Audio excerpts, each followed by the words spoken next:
Let's talk about the top landing spots for DeAndre Hopkins next on Fantasy Football Today in 5.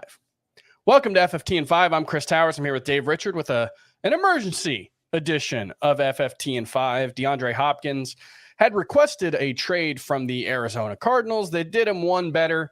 They just released him. They're going to take a $22 million cap hit for this season, not a post-June 1st designation here. This is strictly, I think, in continuing with the Cardinals sort of soft reset. You know, Kyler Murray coming back from his ACL tear. This is going to be a really bad team. You can listen to the full episode of Fantasy Football Today where you guys talked about that. But what we're going to talk about here is looking ahead where we'd like to see DeAndre Hopkins play in 2023 because, you know, he was suspended for the first 6 games of last season. He's dealt with some soft tissue injuries over the last few seasons, and he is 31 in about a week. He's still really good, though. You know, 79.7 yards per game last season. He was good even when Kyler Murray wasn't playing. This is a guy who can still make an impact potentially. Where is the top landing spot you'd like to see DeAndre Hopkins end up? My favorite landing spot for him, Chris, and I think the top 2 are pretty predictable. I'm going to pick Buffalo over Kansas City as the spot where I think he is where I want him to go. And it comes with a little bit of data that I think would support Buffalo going after Hopkins. How about this? Their pass run ratio, this is Buffalo we're talking about. Josh Allen that we're talking about. In the red zone last year, they were in the middle of the league in pass rate, 52.5% when they got into the red zone. And how was Josh Allen when he got into the red zone? I know you were going to ask that question, Chris. I beat you to it. He was 19th in completion rate in the red zone. He was first in interception rate, though. Most INTs in the red zone of anybody in football. Touchdown rate was pretty good. That was still top 5.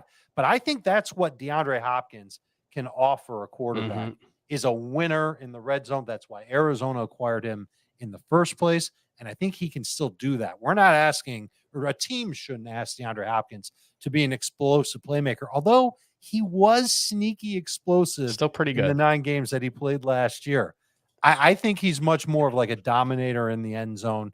Buffalo could use that type of guy.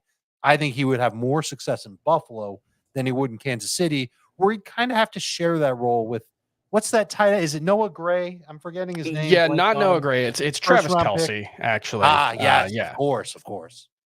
Yeah, this is Buffalo is one of those teams that the second half of last season, especially, there was a little bit of a swoon for Josh Allen. He wasn't quite the elite passer that we'd seen. Part of that was he was dealing with an elbow injury, but I think part of it is just that team really needs playmaking. They went out and got Dalton Kincaid. I think he can help out of the slot, but you know, I think DeAndre Hopkins can definitely be an upgrade over Gabe Davis. Where else would you think if the Buffalo Bills don't go get him? Where else do you think DeAndre Hopkins Kansas City? Yeah, Kansas City's number 2, and it's kind of obvious. Patrick Mahomes, a quarterback, not a real stud number 1 receiver. Certainly not somebody that can win on the perimeter in Kansas City. That's an offense that's been schemed up quite a bit. I think Hopkins helps in 3 ways. Number 1, obviously, makes them far less predictable in the red zone, and they're already one of the most unpredictable teams when they get in the red zone. Number 2, he's somebody that can win on the outside. And number 3, he can be sort of a security blanket for Patrick Mahomes. A play breaks down. Usually that's Kelce. Yeah. But if the middle of the field somehow gets taken away and Kelce doesn't get himself open, maybe he's double teamed. Well, defenses can't double team Kelce and Hopkins at the same time. Let me just add this caveat, though, which will play into the third team that I like for DeAndre Hopkins. I'm worried about the target share being high for Hopkins. And with Hopkins, it's always been really high, Chris. We're talking over 30%. 1 year in the last 4 where it hasn't been, and it was the year that he was suspended. Marquise Brown went to Arizona. There's reasons for it. I think if he goes to Buffalo or Kansas City, that target share is probably going to be closer to like 23% than it would be 30%.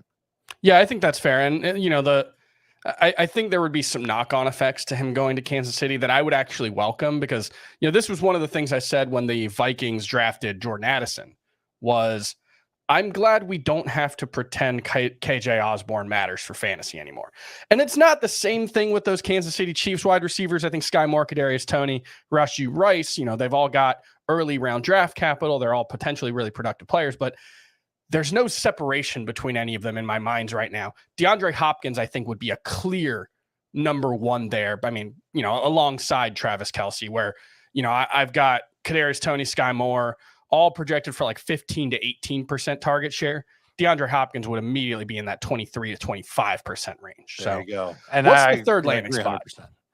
This one's more just for fun than anything else, Chris. So if you've got a third spot, go ahead and give it. But thinking about that target share, where could he go where he could get that 30% target share? No problem. It's not a contending team. It's the Carolina Panthers.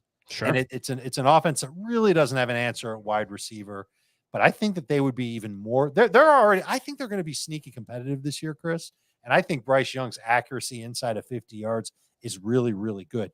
If he's throwing to DeAndre Hopkins, I could see Hopkins getting that target share, still having a high catch rate north of 65%, still averaging in the neighborhood of 12.5 to 13.5 yards per catch, and certainly coming through with some touchdowns on the other end from Bryce Young. It's more of a play on him just getting volume, and certainly less of a play of him getting a big money contract and being on a contending team.